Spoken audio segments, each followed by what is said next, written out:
बच्चों नमस्कार। आओ करें और सीखें भाग संख्या 151 में आज हम सीखेंगे चतुर्भुजों की पहचान। बच्चों प्रश्न को पढ़ते हैं। दिए निर्देशानुसार बिंदुओं को मिलाकर चतुर्भुज बनाइए और बताइए। अब बच्चों इससे संबंधित पहले प्रश्न को पढ़ते हैं। ए बी सी डी बिंदुओं को मिलाकर बंद आकृति बनाइए, इसे रंगीन कीजिए, भुजाओं और कोणों को नापकर देखिए, यह एक खालिस्तान है। अब बच्चों हम ए को बी से, बी को सी से, सी को डी से और डी को ए से मिलाते हैं। इस प्रकार से हमें यह आकृति आयत की प्राप्त होती है, क्योंकि स्पष्ट हो रहा है कि इसके आमने सामने की भुजाएं बराबर हैं तथा प्रत्येक कोण 90 अंश का है, अतः यह एक आकृति आयत की होगी। अब बच्चों प्रश्न 2 को देखते हैं। ई एफ जी एच बिंदुओं को मिलाइए, बनने वाली आकृति को रंगीन कीजिए, भुजाओं और कोणों को नापकर देखिए, यह एक खालिस्तान है। अब बच्चों हम तालिका को देखते हैं और तालिका में हम सबसे पहले ई को एफ से मिलाते हैं, एफ को जी से मिलाते हैं, जी को एच से मिलाते हैं और एच को ई से मिलाते हैं।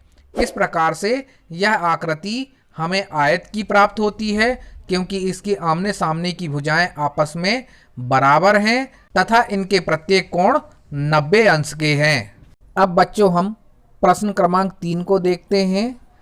आई जे के एल बिंदुओं को मिलाइए, आकृति रंगीन कीजिए, भुजाओं और कोणों को नापकर देखिए। बच्चों अब हम आई जे के एल को मिलाते हैं और मिलाने पर हमें एक चतुर्भुज की आकृति प्राप्त होती है, जिसमें आमने सामने की भुजाएं बराबर हैं तथा इनके आमने सामने के कोण बराबर हैं तथा 90 अंश नहीं हैं, अतः बच्चों यह एक समांतर चतुर्भुज होगा। अब बच्चों हम प्रश्न क्रमांक 4 को देखते हैं। एम एन ओ पी बिंदुओं को मिलाइए, बनने वाली आकृति को रंगीन कीजिए, भुजाओं और कोणों को नापकर देखिए, यह एक खालिस्तान की आकृति है।